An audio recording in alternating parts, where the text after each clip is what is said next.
आज supreme court की 7 जजों की बेंच ने बहुत ऐतिहासिक फैसला दिया है और 7 जजों ने एकमत होकर कहा है कि सांसदों और विधायकों के द्वारा पैसा लेके सवाल पूछना, पैसा लेके भाषण देना और पैसा लेके राज्यसभा के चुनाव में वोट देना या लोकसभा में पैसा लेकर वोट देना, यह पूरी तरीके से भ्रष्टाचार माना जाएगा, करप्शन का केस माना जाएगा और ब्राइबरी के अंतर्गत इसमें मुकदमा दर्ज होगा।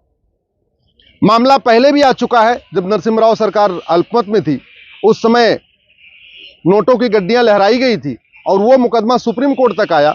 लेकिन उस समय सुप्रीम कोर्ट में जब 5 जजों में से 3 जजों ने यह कहा कि चूंकि जो नोटों की गड्डियां लहराई गई हैं, जो कैश हुआ है, कैश का लेन देन हुआ है वोटिंग के लिए, वो पार्लियामेंट में हुआ है, इसलिए ऐसे लोगों के खिलाफ मुकदमा नहीं चलेगा।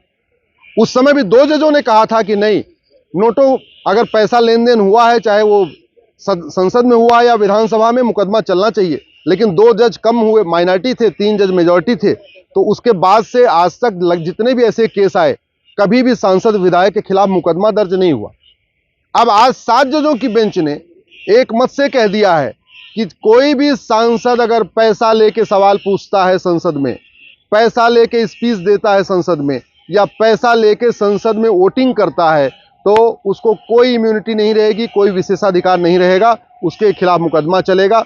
इसी तरीके से कोई विधायक पैसा लेके सवाल पूछेगा, पैसा लेके राज्यसभा में वोटिंग करेगा, पैसा लेके विधानसभा में वोटिंग करेगा या पैसा लेके किसी के पक्ष में कोई स्पीच देगा, तो उसके खिलाफ भी ब्राइबरी का मुकदमा चलेगा।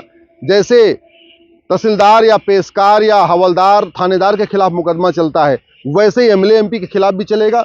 एमएलए एमपी की जो इम्यूनिटी है, उसके लिए सुप्रीम कोर्ट ने कहा है कि जो संविधान में सांसद और विधायक को विशेषाधिकार दिया हुआ है, वो अच्छी स्पीच देने के लिए दिया हुआ है, वो फ्री स्पीच के लिए दिया हुआ है, वो संसद और विधानसभा में जनहित के मुद्दे उठाने के लिए दिया हुआ है, वो भ्रष्टाचार करने के लिए नहीं दिया हुआ है। लेकिन उस संविधान के प्रावधान का जो उनको विशेषाधिकार दिया हुआ था, उसका अभी तक गलत उपयोग होता रहा।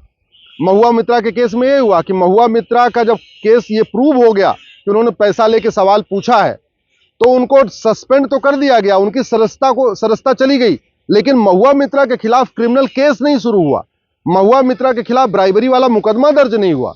अब इस फैसले के बाद महुआ मित्रा के खिलाफ ब्राइबरी का मुकदमा भी चलेगा। या सीता सोरेन, जो शिबू सोरेन के परिवार की थी, जो ये सुप्रीम कोर्ट तक मामला आया था, उसमें सीता सोरेन ने पैसा लिया राज्यसभा चुनाव में वोट देने के लिए, लेकिन बाद में जब पकड़ी गई तो उन्होंने अपना विशेषाधिकार का हवाला दिया। तो अब उनका भी जो मुकदमा है वो कोर्ट में जाएगा और उनके खिलाफ भ्रष्टाचार का जो मुकदमा है, उसमें विशेषाधिकार का जो उनकी ढाल थी वो अब खत्म हो चुकी है। मेरा ये मानना है कि लोकतंत्र के लिए बहुत अच्छा हुआ है। सुप्रीम कोर्ट ने यह भी कहा है कि एमएलए एमपी के द्वारा पैसा लेना ये डेमोक्रेसी के लिए पॉइजन के समान है, डेमोक्रेसी के लिए कैंसर के समान है। इस पर रोक लगाना बहुत ज़रूरी है। और अब अच्छी बात यह है कि सांसदों विधायकों के लिए पूरे देश में एमएलए एमपी कोर्ट बनी हुई है। 350 से ज़्यादा सांसदों विधायकों को सजा भी हो चुकी है। आजम खां को हुई, अब्दुल्ला आजम को हुई, मुख्तार अंसारी को हुई, अफजाल अंसारी को हुई, अतीक अहमद को हुई, अशरफ अहमद को हुई। तो 350 सांसदों विधायकों को सजा हो चुकी है। लेकिन जो ब्राइबरी वाला केस था वो चलता नहीं था। इस फैसले के बाद ब्राइबरी का केस भी चलेगा और ब्राइबरी का केस भी एमएलए एमपी कोर्ट में ट्रांसफर हो जाएगा। तो साल भर के अंदर इसका भी फैसला होना शुरू हो जाएगा। मुझे पूरा विश्वास है आने वाले टाइम में सांसद और विधायक पैसा लेके सवाल पूछने, पैसा लेके स्पीच देने और पैसा लेके वोटिंग करने से पहले 100 बार सोचेंगे, क्योंकि अब सुप्रीम कोर्ट ने उनके खिलाफ मुकदमे का रास्ता खोल दिया है।